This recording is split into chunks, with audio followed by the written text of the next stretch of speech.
È andata male alla Fortitudo a Cremona, la squadra di casa ha vinto anche gara 2 per i playoff, finisce con il punteggio di 79 a 63 per i padroni di casa, con la vittoria dei Lombardi.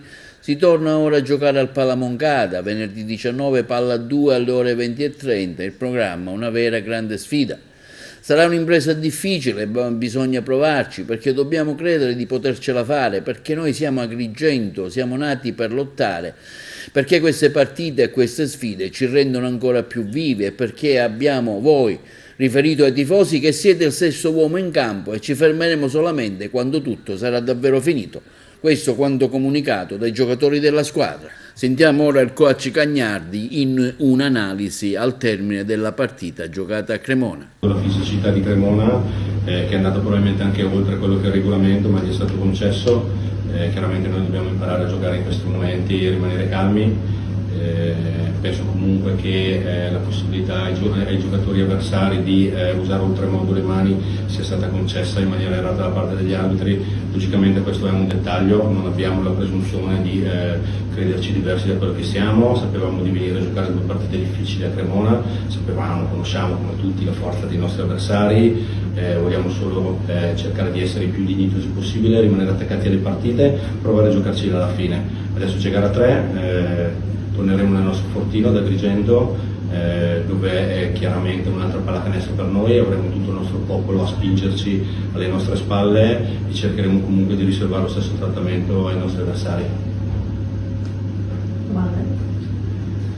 Ci sono comunque delle trame di gioco di grande levatura nella sua squadra, con anche delle individualità di spicco, perché questo ragazzo Peterson ha manifestato dei progressi notevoli, magari alla giovane età, ha tenuto il campo molto bene. Ma certo, mi fa piacere la domanda perché esula un po' dalle solite cose, vincere o perdere una partita. È chiaro che i playoff si giocano per vincere, qualunque squadra, anche la nostra. Questa è una società che prova a sviluppare anche i giocatori più di sviluppo che abbiamo all'interno del nostro roster sono Peterson e Costi, e chiaramente Peterson è un lungo molto giovane del 2001, quindi è chiaro che sono partite dal punto di vista soprattutto dell'approccio fisico e nervoso non semplice per lui, è andato in crescendo, siamo contenti di quello che ci sta dando, ci aspettiamo ancora di più da lui come da tutti i nostri ragazzi.